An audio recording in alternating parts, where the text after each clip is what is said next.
எனக்கு லவ்வுக்கு இப்போலாம் ஒன்றும் சொல்ல தெரியாதுங்க. ஆனால் கல்யாணம்னு பண்ணால் உங்களை தாங்க நான் கல்யாணம் பண்ணுவேன். லாஸ்ட் வரையும் உங்களை நல்லபடியாக பார்த்துக்குவேன், உங்கள் அப்பா அம்மா மாதிரி.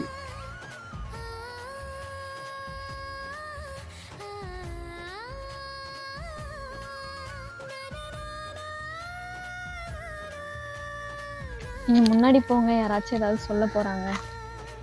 சரிங்க, பார்த்து வாங்க. அக்கா இந்தாங்க கேசரி. இன்னைக்கு என்ன விசேஷம்? உங்க அம்மாச்சி கொடுத்து அனுப்புனாங்களா? விசேஷம்லாம் ஒன்றும் இல்லை, நானா செஞ்சேன், அதான் எடுத்துட்டு வந்தேன். இந்தாங்க. மஞ்சள் சாரியை பத்தி பேசணும்னா மூஞ்சி திருப்பிட்டு போனேன்.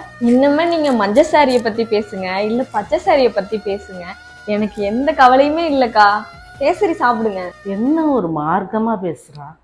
நேத்தி திருப்பிட்டு போனா இன்னைக்கு சிரிச்சுக்கிட்டே பேசுறா. இன்னைக்கு நான் ரொம்ப சந்தோஷமா இருக்கேன். ஒரே ஒரு தாட்டி உங்களை கட்டி பிடிச்சுக்கிட்டா?